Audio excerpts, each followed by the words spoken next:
Good afternoon. Sorry for the delay. We have had problems with the connections. So today we have, thank you for coming, all of you. And today we have the webinar from the cell signaling group. The responsible of the group is Andrés Alonso. So thank you, Alonso, for organizing this meeting. And if you want, you can introduce the speaker today. Thank you, Mar. Hello, everyone, and thank you for attending this. I think it would be an interesting meeting. So the speaker today is José María Pereda. He's working at the Centro de Investigación del Cáncer in Salamanca, where he's a researcher. He's been there for quite some time. But before, he was in the United States, in California, doing crystallography. And before that, he was in the UK and in Vienna. So he has a long and productive career. So without further delay, after sorry again for this small problem, I give the word to José María. So whenever you want. Thank you very much. Just 1 second. Okay, I believe that now you can see my screen. Okay, well, thank you very much, Andrés, for this invitation, and the SEBBM for giving me this opportunity to present our work in front of you today. And I will be talking about a lot about mechanisms of regulation of signaling pathway. My group historically has been interested in understanding process involving cell addition. Actually, we have done a lot of work on integrin-based addition complexes. But more recently, we started to work on what I will be talking today about, which is signaling pathways that control the activity of integrins. And as such, we focus on the small GTPase RAP1, because this is a key regulator of integrin-mediated cell addition, but also regulates cell-cell addition through complexes, cadherin complexes, both in endothelial and other type of cells.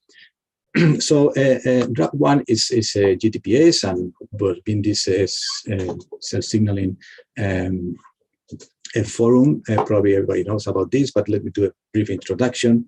So small GTPases, they work as molecular switches, and they can be simplified into states depending on the type of nucleotide that they are bound to. So they bind with high affinity GTP, and then they are in what is referred as an inactive conformation, or they can bind to the GTP nucleotide, and then this induces a conformational change. They adopt what is known as the active conformation that allows them to interact with effector proteins and produce a response. So this cycle of going from the on-off and vice versa is favored by two types of proteins. So the inactivation of the GTP bound formed into the GTP1 relies on the hydrolase activity of the GTPase, but this needs to be activated by what are called the GTPase activating protein, or GAPs. Now, as for the switch to the active form, this is favored by a type of proteins that are known as guanine nucleotide exchange factors, or GEFs. And actually, these are points of regulator of the activity of the activation of these signaling pathways. So typically, these GEFs are in inactive state, then in response to a certain stimulus will become active, and then will trigger this change in the GTPase and the response. Now, for a given GTPase, frequently there are multiple GEFs that can activate that protein. And in the case of RAP1, this is briefly illustrated in this figure, where the blue boxes represent GEFs and the signals that activate them.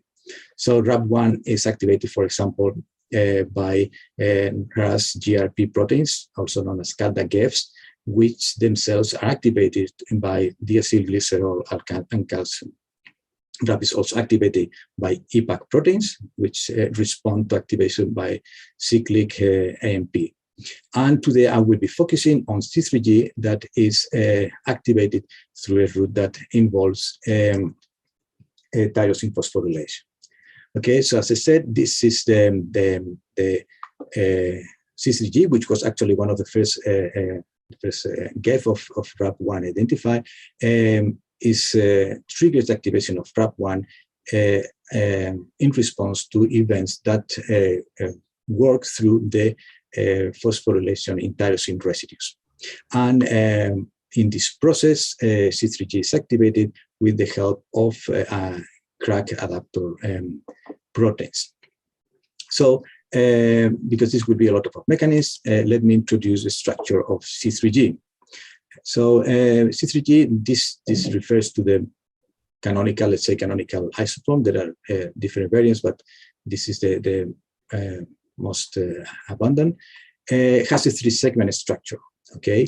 The N-terminal domain is a region that is characteristic exclusively of C3gs. So it does not have a clear homology to other non-proteins.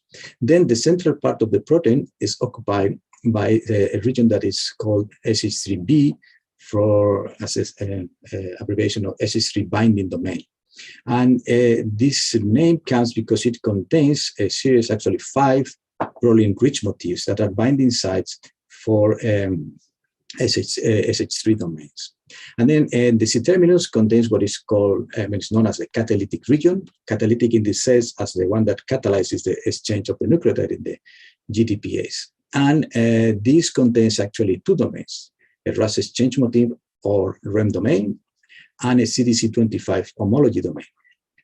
So C3g interacts with many proteins. So the central region is the one that harbors most of the protein-protein interactions.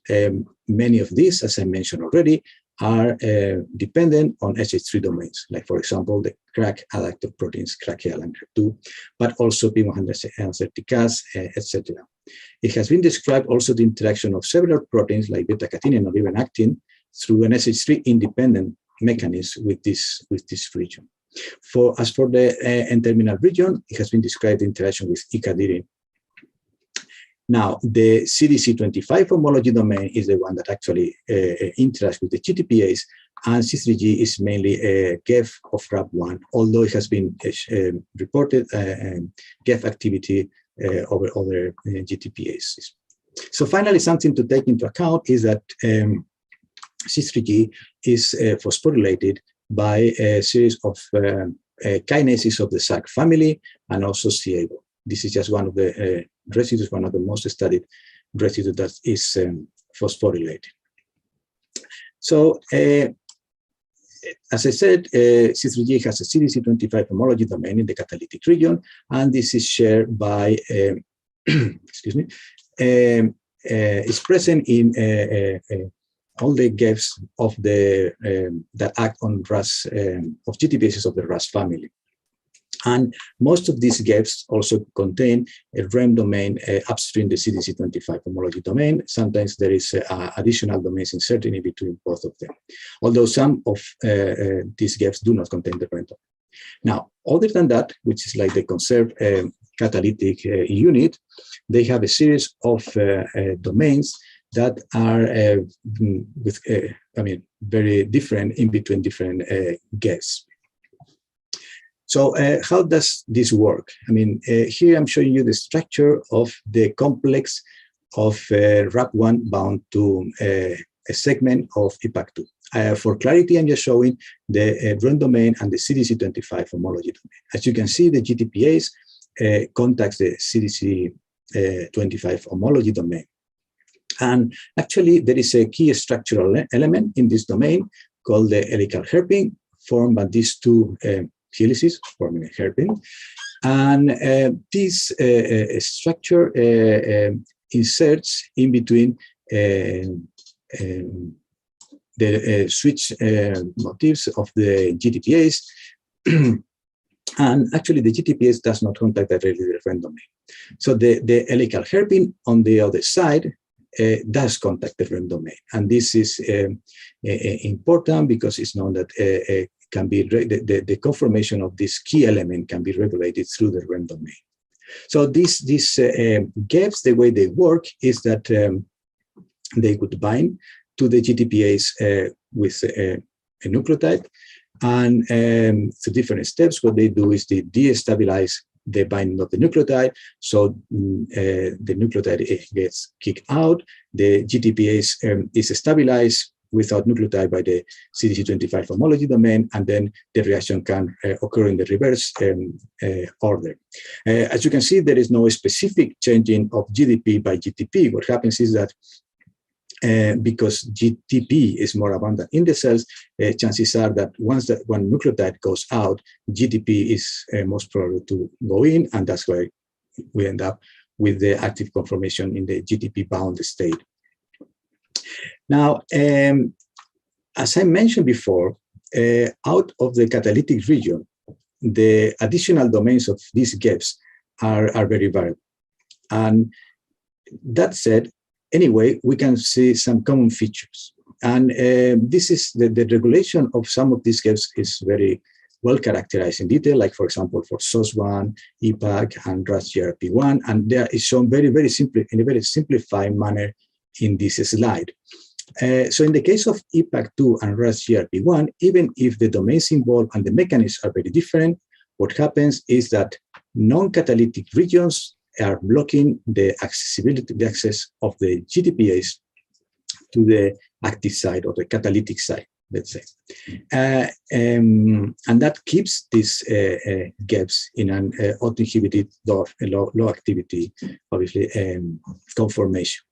The case of SOS1 is a bit more complex, but the idea here is that the GTPase binding site is accessible, but the conformation of the CD25 is not is inactive, and this happens because of the interaction with the REM. I mean, the specific conformation that adopts in this autoinhibited state. Actually, activation is a bit more complex because it involves binding of activator in a distant site that will transfer a conformational chain. Okay, so with this background, so we wanted to understand how was the regulation in C3g, and starting to understand how C3g was autoinhibited. And just even if these are common features, I want to say that C3g has no similarity in the regulatory rates with any of these protein or the other gaps. So we started with the following hypothesis, and is that perhaps there is a direct interaction between some of the non-catalytic regions with the catalytic segment of C3g, and that could be how this could be regulated. So we started a systematic analysis of possible intramolecular interactions. And we started by looking to possible interactions between the N-terminal domain and the other parts of the protein. First, we analyzed this by co-IP in cells, and we analyzed the interaction of a fragment corresponding to the N-terminal domain with all different constructs of C3g. And basically what we observe is that the smallest fragment that binds to the N-terminal domain corresponds to the REM domain. And we did not detect any interaction with the SH3 binding domain, and we did not observe any interaction with the CDC25 homology domain. Okay, so we this was very promising because obviously the REM is very close to the CDC25. So we went on and checked in a different manner this interaction, and to do that we created what we call these Fred conformational sensors, in which these are constructs that contain at the N-terminus CFP fluorescent protein, and at the C-terminus a yellow fluorescent protein, and these are a Fred pair, and we can see some, as this peak here, some energy transfer And one thing that we learned with this using just single label proteins is that the interaction is intramolecular. And the other thing that we could show is that if we remove the N-terminal domain, for example, in this construct here, or if we remove the complete catalytic region, the Fred efficiency between the two fluorescent proteins gets reduced. And this is because we assume that they are adopting open conformations as shown here in the lower panel. Now, what we observe also is that if we just remove the CDC25 homology domain, actually the Fred is higher, and probably this is telling us that the C-terminus of the REN domain is closer to the N-terminus of the protein, is closer than the C-terminus of the CDC25. So this basically fits with we have seen by COIP. So next, we wanted to map a little bit more detail, some regions that could be involved, and we focused on the REM domain. We did some mutagenesis and analyzed the ability of these mutant proteins to interact with the N-terminal domain, and with that being COIP and also with using these Fred conformational sensors. And this revealed two key acidic residues on the surface of the REM domain, glutamic 731 and glutamic 784. The important thing, numbers are not important, but the important thing is that these two residues are quite adjacent on the surface of the domain. So we believe that this defines a contact surface with the N-terminal domain. Okay, so the interaction was well established. But the key question is, does this interaction between the N-terminal domain and the REN domain control the activity of the protein? So to study that, we analyzed the activity of several constructs of C3g. So this, just to introduce the technique, what we do to analyze in a quantitative manner the GEF activity of C3g or other GEFs is in vitro. We look at the dissociation of a fluorescent analog of GDP from the GTPase. So we load the GTPase with a compound called MANT-DGDP that is fluorescence, and whose the fluorescence drops when the probe is in the free state with respect to the state bound to the GTPase. So we can follow this with time and see that, for example, the isolated CDC25 homology domain induces a fast release of the nucleotide. And this type of data, we can feed a single exponential decay, and this allowed us to calculate nucleotide dissociation rate constants that are plotted here on the right. So you will see this type of data throughout the talk. So in the case of C3g full length, the drop is lower, so it's less active. And actually the activity, I mean the release of the nucleotide produced by the N-terminal deletion form of C3g is pretty much identical to that of the full length protein, and much slower than the CDC25 homology domain alone. And actually a double mutant in which the contact between the N-terminus and the REN domain is disrupted is also very slow. Actually, it's even slower in our hands. So clearly, even if we don't have the N-terminal domain, the protein still is in an inactive conformation. And this was not the interaction that, regulatory interaction that we were looking for. So we move on to analyze the possible interaction within other regions, actually the SH3 binding domain. We had previously shown that this region does not contact the N-terminal domain, so we can forget about that.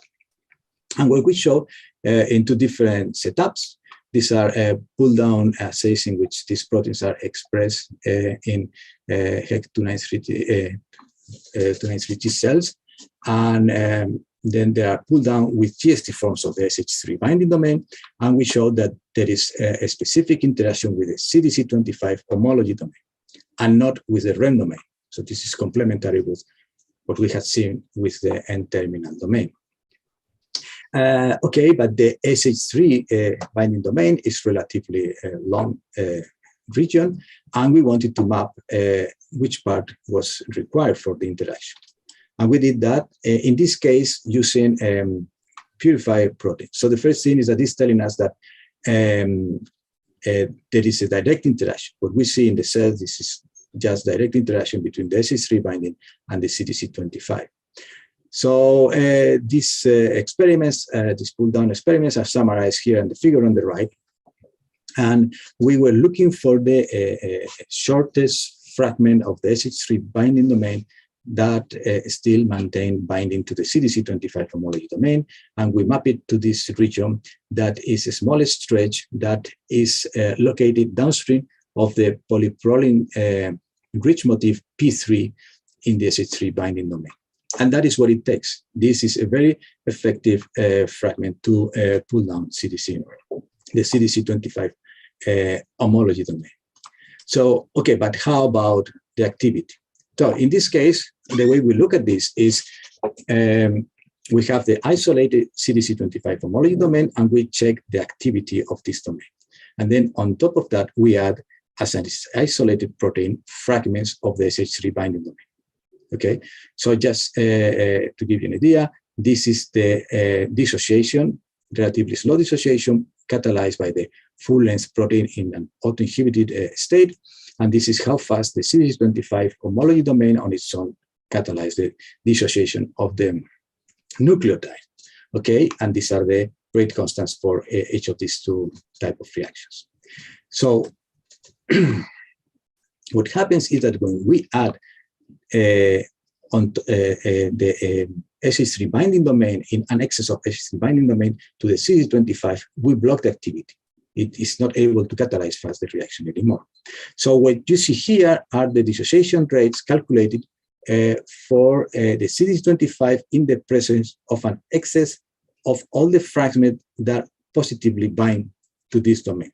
So all these bind, but as you can see, only a few of them can block the activity. And actually several of them, even if they are binding to the CDC25, they are not preventing the interaction with the GTPase. And again, the data is summarized here on the table. And what we observe is that while binding requires a very small segment of the SH3 binding domain, blocking requires a longer sequence. And we need also this region here with a greenish background. And we refer to all these as the autoinhibitory region. And the way it works is that we think that it works is that the first part that is sufficient for binding is binding outside the GTPase binding site. And because it's binding outside, it's not blocking the access of the GTPase.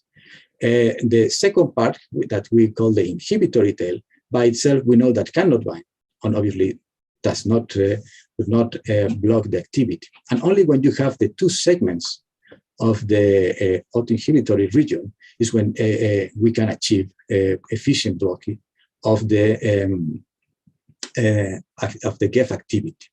Okay, so putting this in the context of the full-length protein, this is how we schematically represent the autoinhibited conformation of C3g, in which there is a interaction between the N-terminus and the REN domain that does not affect the activity, but then the activity is blocked by the R domain, which is the final part of the SH3 binding domain that touches first and docks in this side outside the RAP1 binding site, and then blocks the RAP1 binding site with the second segment, this inhibitory tail. Okay, this is about more or less the fragments, but we wanted to know a bit more in detail, identify key residues that are important for this interaction and for the regulation. And we focus on the region that is essential for binding, because the idea is that if we cannot bind, if the fragment cannot bind, it will not be able to block the activity. So we did a systematic analysis by mutagenesis of this region here, and we identified 3 residues that, when mutated, they disrupt the interaction between the R and the CDC25 homology domain. And actually, these 3 residues are in a predicted alpha helix, and we believe, and they are predicted to be on the same side of the helix, so probably that helix is just sitting on the surface of the CDC25 homology domain. Now, this is where, once we identify specific residues that can disrupt interactions, it's got really interesting, because it has been described among the many somatic mutations of C3g identified in tumors, two of those affect two of these residues, tyrosine 554 and to histidine, and the mutation of the methionine 555 to lysine has been reported into form of non-Hodgkin lymphomas. And when we tested those particular mutations, as you can see, they also disrupt the interaction with the CDC25 homology domain. So there was a very first link with something that I mean, potential interest in the development of these lymphomas. So next, we analyze, okay, we have checked that the air domain can bind, and we know how to disrupt the interaction using two independent proteins. But now we want to know, okay, do this mutation also affect the interaction and the regulation in the context of the full-length protein? And this is what I'm showing you here. So now we analyze the GEF activity in vitro of full-length C3g, wild type, or all these single point mutant. And as you can see, and I mentioned before, C3g full length is autoinhibited. It's a very, very low activity, but all these single point mutants, they induce a very fast release of the nucleotide from the GTPase. And these are the dissociation rate constants. And as you can see, the most efficient activators are the mutations that affect the tyrosine 554. And we think that this is a key residue in the regulation of C3g. And this is represented schematically what happens here. So 500 mutations in 554 and also in the other two residues adjacent. What they do, we know that they disrupt interaction between the air and the CDC25, and this induces a constitutively active form of C3g. So we also checked that this was also true in system in cells, and to do that we express in HEC293T cells a GFP tag form of C3g, either the wild type or these point mutants affecting 551, 554, and the methionine 555. And we analyzed the amount of activated RAP1 GTP using pull-down assays with RAL-GDS. And we also included in this the mutant that does, in which the interaction between the N-terminal domain and the REN domain is disrupted, and also a constitutively active form of C3g, which, I mean, we made it constitutively active by just targeting it to the membrane. This is something that is well known. If you just constitutively target C3g to the plasma membrane, there will be an activation of RAP1. And what we observe is that these point mutants, just expression of these point mutants, increase the levels of RAP1 GTP also in cells. And actually, as you can see here on the right, there is a very nice correlation between the activity, as determined, measured by the dissociation rate constant, in vitro, and the amount of RAP1 GTP that we observe in cells. And again, the tyrosine 554 to histidine mutation is the strongest activator. So why we think this is important? I mean, as I mentioned, these two mutations have been described in non-Hodgkin lymphomas, and the literature, there are several examples that point that RAP1 plays an important role in this type of malignancies. It's known that RAP1 activation is required for in a model of B lymphoma, in a murine model of B lymphoma for transendothelial migration. It has been also a report in which when this form of C3g, similar to the one that I mentioned in the previous slide, that is targeted to the plasma membrane and that increases RAP1 GTP, when this is expressed in hematopoietic progenitor cells in combination with knockdown of a gap of the RAP1 called CIPA1, in which obviously we are really unbalancing the equilibrium between GDP and GTP with a strong accumulation of RAP1 GTP results in mice in something that resembles T-cell acute lymphoblastic leukemia. And another report, interesting report, is that CD38, which is frequently overexpressed in chronic lymphocytic leukemia, induces an activation of FRAP1, in this case through the increase of the intracellular calcium, activation of RAS-GRF2, which is another GEF. And this activation of FRAP1 signaling in these cells promotes migration and adhesion. So we think that what we have identified in these activating mutations is a mechanism that cells could be using, lymphoma cells, because that's where these have been described, to perhaps promote the dissemination or favor the dissemination of these lymphomas. We are currently exploring this possibility.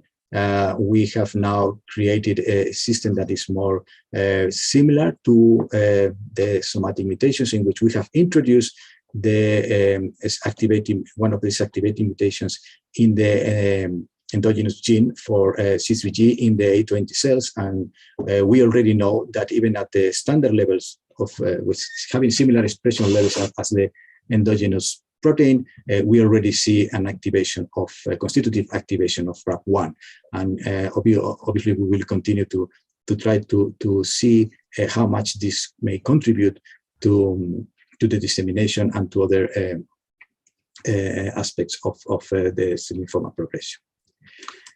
Okay, so just to summarize what I've been describing so far, I hope that I convince you that we now have a very good idea of how C3g is maintained in this auto-inhibited state through this intramolecular interaction block the access to the of the GTPase, okay, and how single point mutations did really bypass this mechanism and produce a constitutive and a deregulated, constitutive active and catalytic deregulated form of C3g.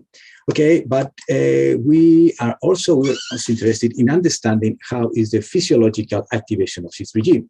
And as you remember when I said at the beginning, C3g is activated in response to events that involve tyrosine phosphorylation. And actually, we can think about the activation process as a two-step process.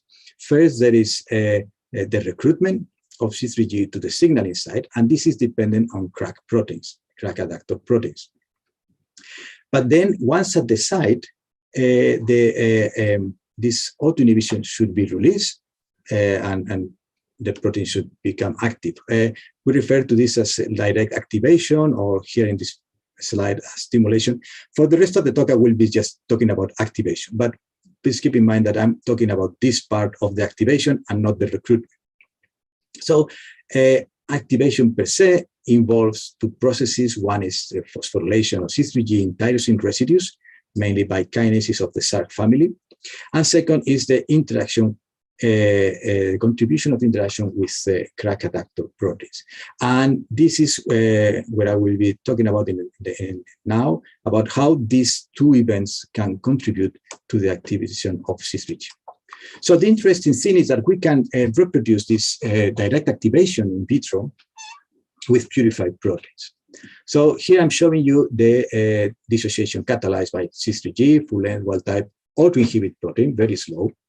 And if we just add, if you phosphorylate this protein in vitro, with, as shown here, the lower panel with the kinase domain of SARC, what we obtain is a much active protein that catalyzes a faster dissociation of the nucleotide. If we don't phosphorylate the protein, but we add an excess of crack L, we get something very similar. It's this the blue dots. And actually, believe me, this difference is real. Systematically, binding crack to unphosphorylated protein activates a little bit more than phosphorylation. Now, when things get really interested is that if we add crack L and excess of crack L to phosphorylated C3g, then the reaction is really fast. But seriously fast, okay? And here on the right side panel, you see the dissociation rate constants, and it's clear that we get a small activation with just crack, small activation with just phosphorylation, but we get huge activation, so they are additive stimuli. Okay, to understand what's going on, we did a very simple control, and it's check whether we could activate the CDC25 homology domain isolated, not full length, just now that's the isolated domain with the same stimuli. And neither crackle nor phosphorylation increases the activity. So this may sound like control, but really rules out the possibility that phosphorylation could be inducing a conformational change that increase the activity or whatever. So and this strongly suggests that regulation of C3g is about the release of the autoinhibition.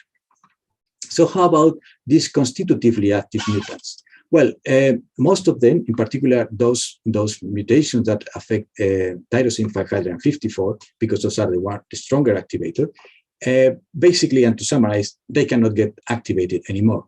Okay, once that this tyrosine is mutated and the CDC25 interaction is disrupted, the protein just does not get any more active. And again, this suggests that activation is about disrupting this interaction. So, so how could this work? Well, let me do a brief introduction about the crack adaptor proteins. So these are coded by two genes. One of them actually results in two proteins, crack1 and crack2. One is a shorter form or the other. And then there is a second gene that causes a crack-like protein, crackle. All the data that I'm showing you and I will be showing is using crackle. So these crack proteins are adaptive proteins, and they have protein-protein interaction domains. At the N-terminus, they have an SH2 domain that recognizes phosphotyrosine motifs, and this is what is used to recruit crackle and the crackle or crack C3g complex to the signaling side. Then in the central part, there is a first SH3 domain that, as I mentioned before, binds to proline-rich motifs, and actually in C3g binds to 4 of these motifs, P1 to P4.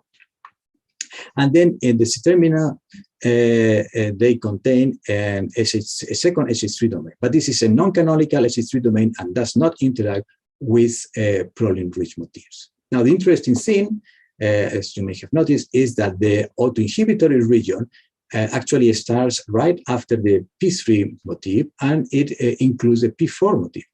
So it was very tempting to think that binding of crack may interfere with this region and with the interaction of the air with the CDC25. So we checked that. We did that using pull-down experiments with isolatedly expressed and purified proteins. So we are pulling with the GST fusion of the air, and this binds to the CD25. I want to see what happens when we add crack L. And we did this for different mutants of the air domain that contain the P3 and P4, only the P3 or only the P4.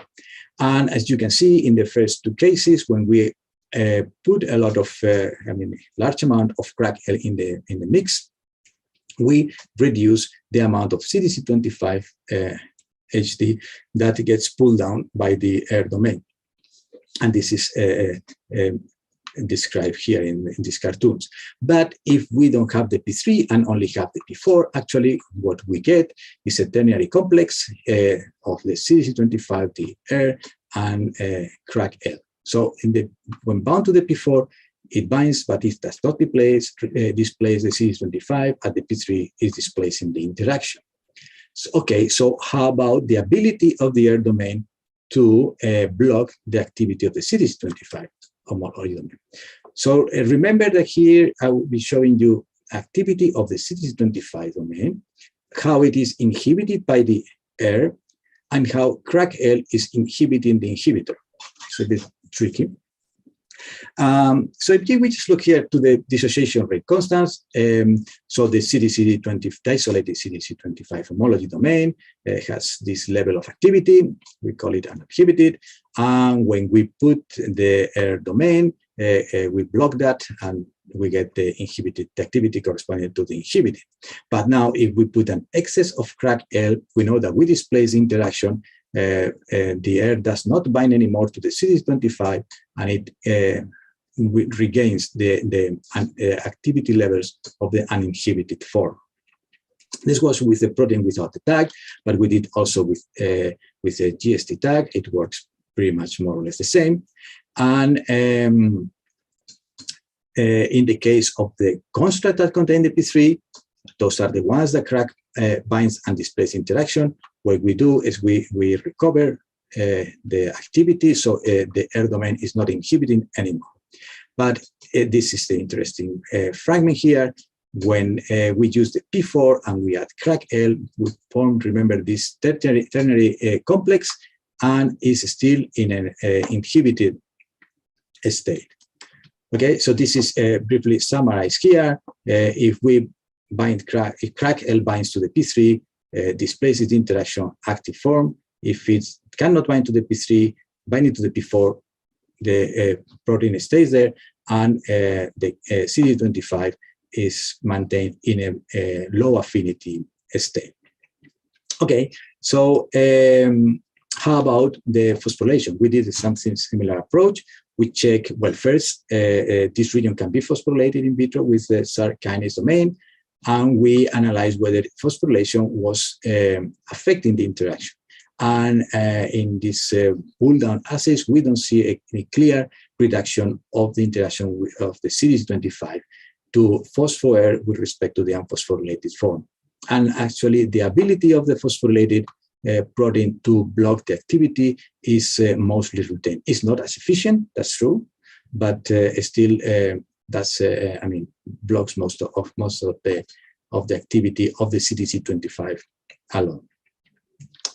Okay, so everything I've been telling you about is a lot of playing with different, I mean, isolated proteins, fragments of the CD25, fragments of the R domain.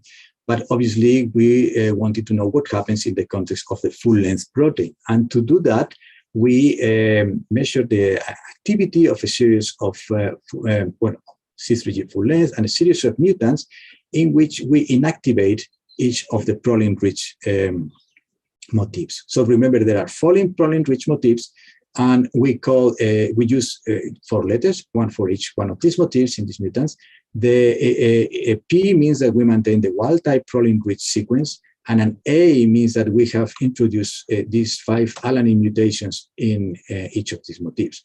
So, for example, the PPAA mutant contains the wild-type 1 and 2 motifs, but the 3 and 4 have been inactivated, and so on. So then we analyze the ability of CrackL to activate these mutants.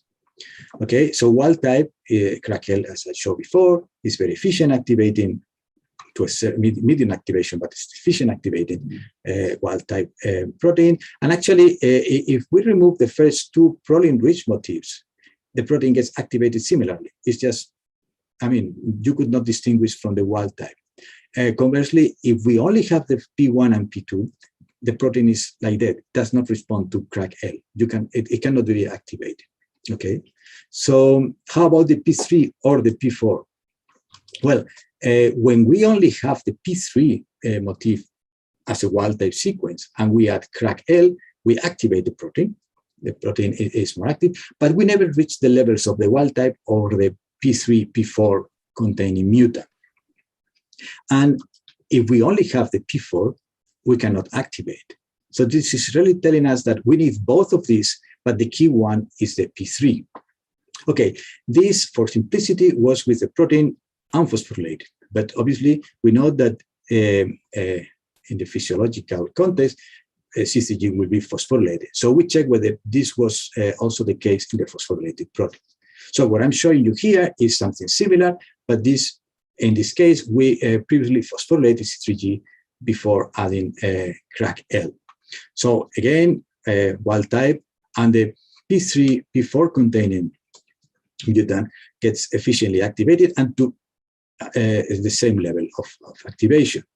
The mutant containing only the P1 and the P2, even if it's phosphorylated, it will not get activated because CRAC-L cannot bind to the 3 and 4 motifs.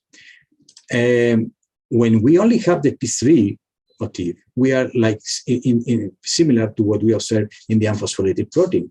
We can activate a lot C3g, this mutant, but we never reach the same levels of activity as the wild type protein. And again, having only the P4, even if it's necessary to get to the top of the activity, on its own is useless. So again, this is telling us that we need P3 and P4, but P3 is the key domain. Okay, so this is basically summarized here. Okay, interaction with the first two sites is not about activation. The activation is when proteins crackling in our experiments, they bind. The key one is binding to the P3, but binding of to the P4 site is still makes a small but not small contribution. And they work by releasing the interaction with the CD25 homology domain, and then it's free to act on RAP1. Okay, and just in the final part of the talk, I want to go back to the interaction between the N-terminus and the REN domain. Because as you remember, we thought that this could be important in the regulation. But okay, so let me show you again this data that I showed before. And probably you noticed that I said here we have the isolated CD25 homology domain that is not inhibited by any other part of the protein. And then you may realize that the activity, these are dissociation rate constants catalyzed by this isolated domain, is much lower than the activity of the active C3g when we phosphorylate and we add CRAC-L. And remember that this also was also the similar level of activity that we observe in the point mutants that produce constitutively active forms. So how could this be if this domain has no autoinhibition acting on it, that it has much lower activity? So we focus on this interaction. We thought perhaps the interaction between the N-terminal domain and the REN is what is helping this form to be really active. And we actually checked that. So we checked the activity of a collection of mutants. Most of these are deletion mutants, but we also included a full-length version with the 2 mutations in the REN domain. And these are the mutations that disrupt the interaction with the N-terminal domain. So just to be clear, in all these fragments, the interaction between the autoinhibitory region and the CD25 homology domain is taking place unless we stimulate somehow. Okay, so they are subject to that type of regulation. But except for the wild type full-length C3g, in all the others, the N-terminal, the interaction between the N-terminal domain and the REM either is absent or is disrupted. Okay, and so we look at the activity of these proteins without any type of stimulation or with different combinations. So either in the unstimulated form, what we observe is that even in this block form, inactive form, all these fragments have a significantly lower GEF activity than the wild type. And this pattern is repeated when we activate with the excess of CRAC-L, when we phosphorylate these proteins, when we combine phosphorylation with the addition of CRAC-L. Always we get much lower activities.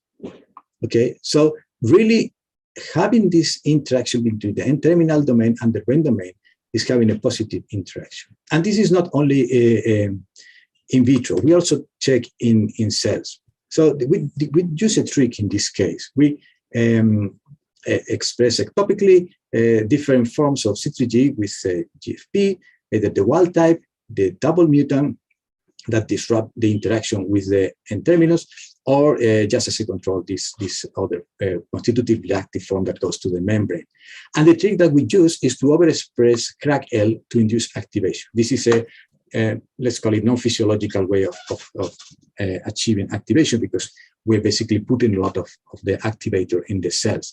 And what we can see here is that we can activate, well, we're measuring always the amount of RAP1 GTP. And what we see is that if we express wild-type C3g, we increase the amounts of RAP1 GTP, but basically we are not activating efficiently the mutant that has the disrupted interaction between the N-terminal domain and the REM domain.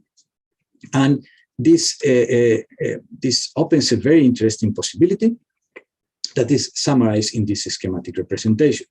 So the wild-type protein, once that is phosphorylated and crack binds, will adopt an open conformation that will be high GEF activity conformation.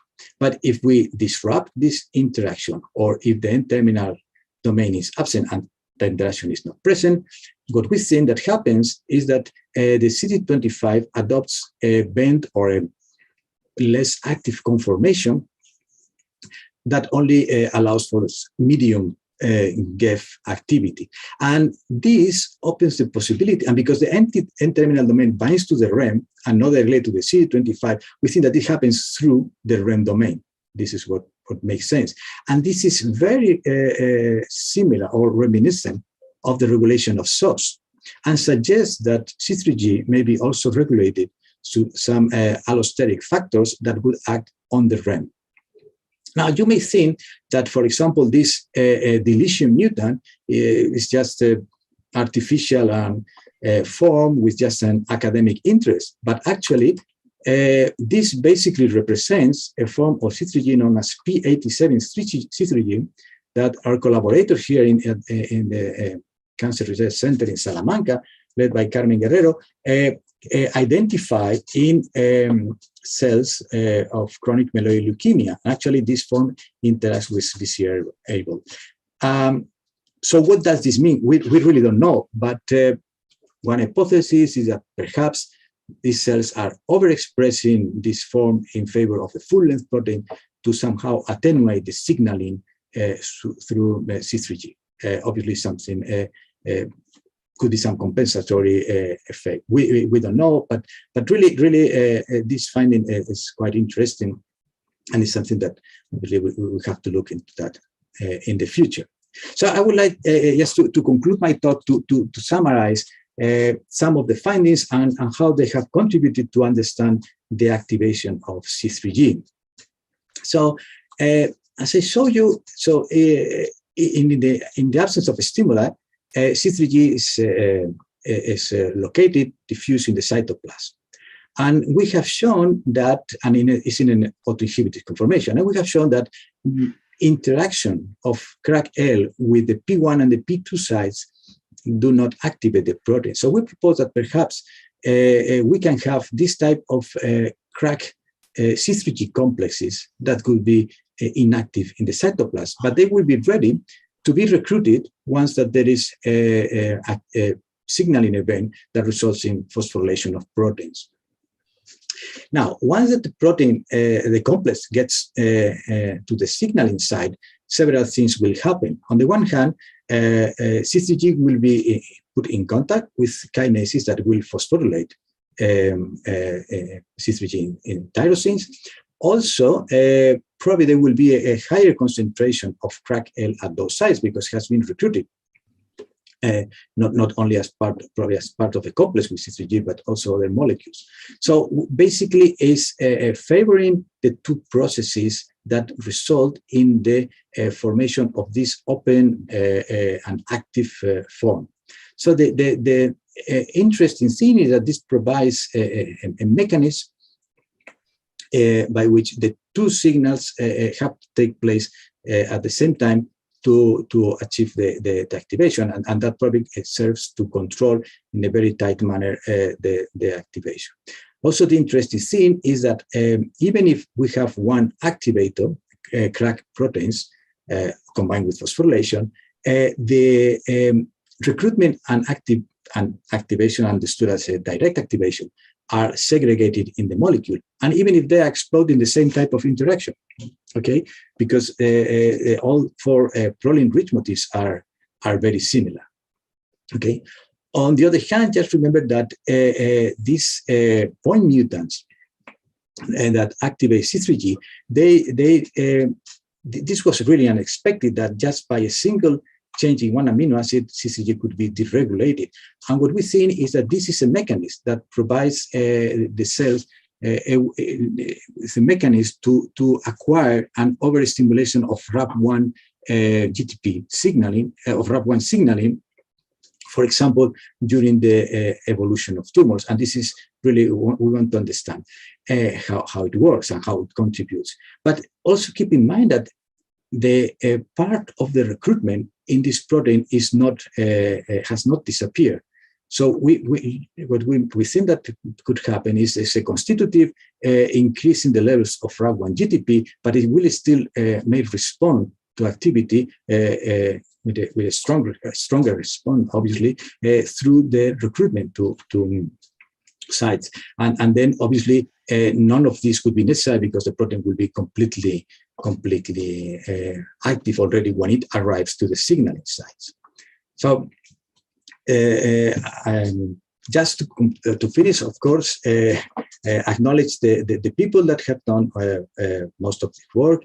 These are the members of the group right now, and they are also indicated here. Most of this work was done. The analysis of the interaction between the N-terminus and the REM domain was done by Maria, who left the lab some time ago. All the auto-inhibitory mechanisms and the beginning of, good part of also the activation was done by Arturo. Antonio is now completing and really trying to understand how C3g is activated by phosphorylation and by crack. And I have to thank also our collaborators, the group of Carmen Guerrero. I'm just indicating here her name, but also all the people in her group here at the CIC in Salamanca, and also our collaborators in Porto, Sandra Macedo and Pedro Pereira, Antonio Manso, and Juan and Carlos in the molecular interaction facility at the CIB. With them, we are trying to understand how crackle interacts with C3g, which is it's quite a complex process. And of course, finally, acknowledge all the funding and the institutions that support the work in our laboratory, and we are extremely thankful for them. And well, now if you have any questions, I will be more than happy. Thank you, José María. Remember that you can write your questions in the chat, either in the chat from the YouTube or in the chat from the Zoom application. Okay, so just ask what you want to José María, and during the time that the people starts to make the questions, I have a couple of curiosities. If I have understood well, finally this protein is auto-inhibited, no? And you have very elegantly described the mechanism of this auto-inhibition. And with all the information that you have, do you think that we can now to design a peptide to recover the auto-inhibition in those cancers where the overexpression or that have some mutants that do not have the possibility to have the protein inhibited? Yes, that's a good question. And we have considered that. The main limitation, yes, the short answer would be yes, but I see limitations because most probably anything based on the autoinhibitory interaction will be also subject in part to the activation mechanism. It's true that if we don't let crack bind, that could be a way of doing things. But also keep in mind that phosphorylation is also playing a role, and there are quite a few tyrosines around there. Yeah. So we are thinking of alternative ways of blocking the interaction, but that definitely just being careful that we don't include in any We have tried that in the past. We are not pursuing that at the moment. But the key thing there is not to include the activation elements in the inhibitory. Yeah. Yeah. Okay, because the inhibitor peptide, no? Yeah.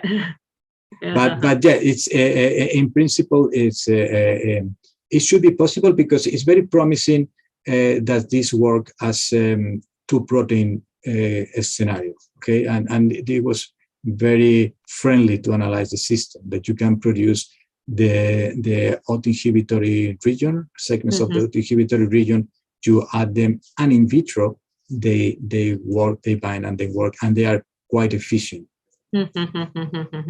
Yes. I think it's moving to cells. Yeah, it's always the same, no? Yes. And to in vivo, no? And to maintain the stability. Yeah. But these things are also evolving, and we have new strategies to maintain stable the peptides, for example, in the cells. So probably it's an opportunity to. Yeah. We tried something with cell permeable peptides, but we have limited hands. Yeah. It's always the same. Okay. And I don't know if Andrés, do you want to ask some question to José María? Yes, which are the sites of phosphorylation? Okay. We don't know. Short answer, we don't know. The second is we want to know. And but let me elaborate a bit more on that. Actually,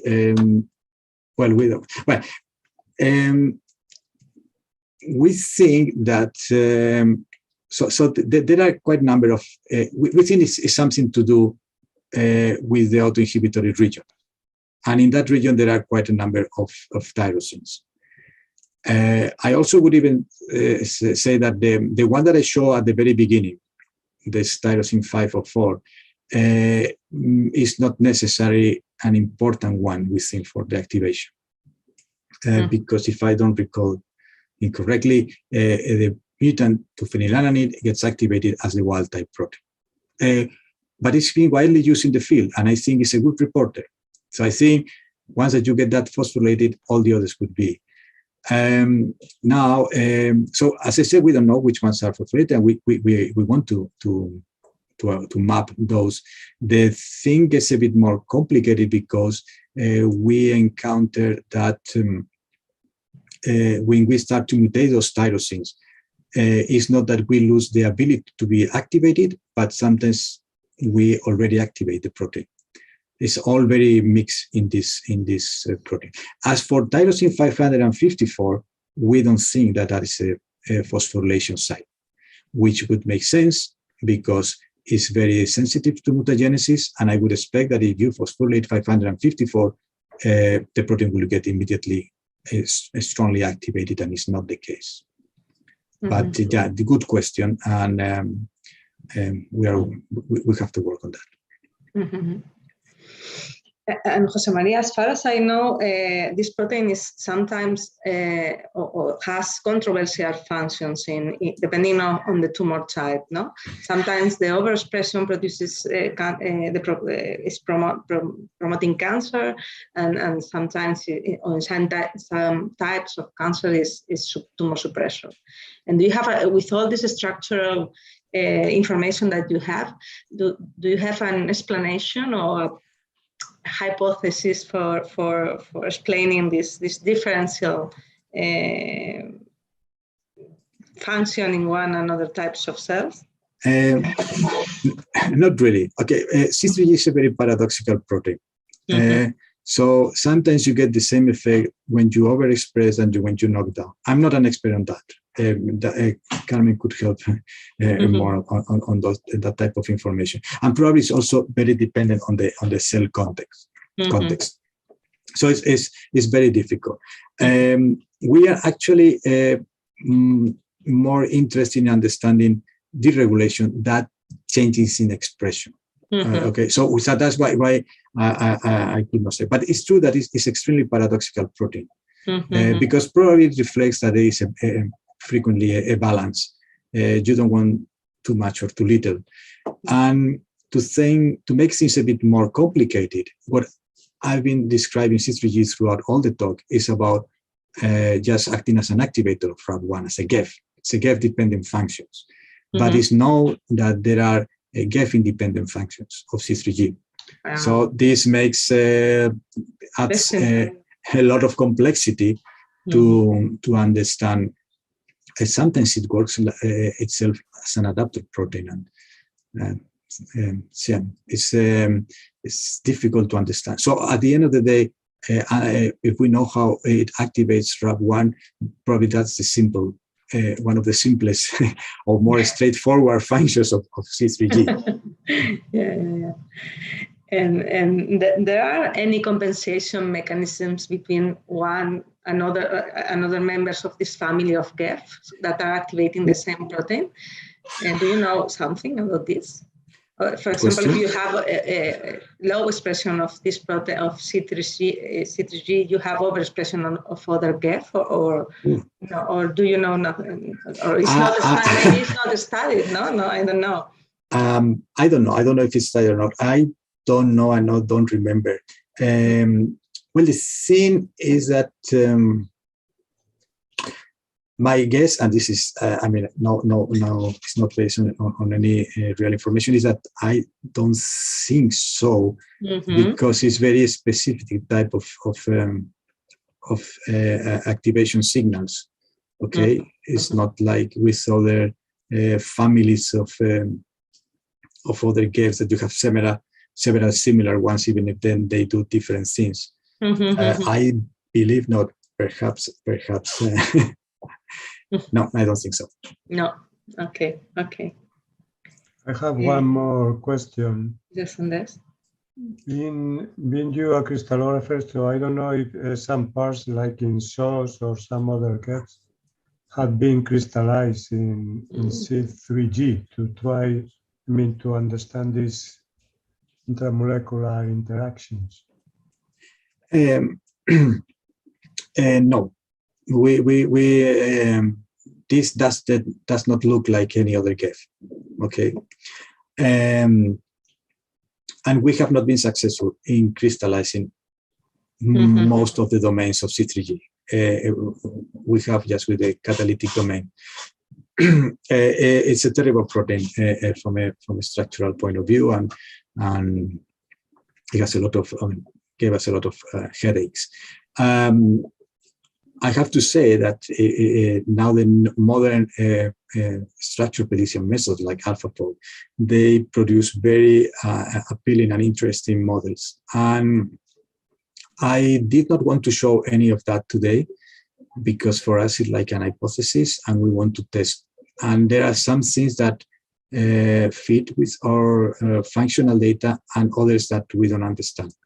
So we are considering that type of things. It will be about, I think the mechanism is quite clear. It's about blocking the GTPase binding site, and because that the SH3 binding domain, in particular the final part, does not look like a globular domain, probably is just something, a chain, a strip of protein, of polypeptide chain wrapping around the GTPase binding site, around this helical hairpin of the CDC25 homology domain. That is similar to, has some similarities with the way the CalDAC GEFs are inhibited. But actually, no, at the sequence level, there is nothing like that. No similarities. Okay, I think that we have lost Andrés, is possible. Yeah. But in any case, if I think that there are no more questions, so if there are no questions, I'm going to finish the emission. Just again thanking thank you to the audience for attending the webinar, and also I would like to thank you also, Andrés, for organizing the webinar, and you, José María, for giving us this fantastic overview of the structural the structural explanation of the function of this fantastic protein that is involved in too many tumors. So thank you very much, Andrés and José María. And thank you, to the audience for being here, and see you in the next webinar.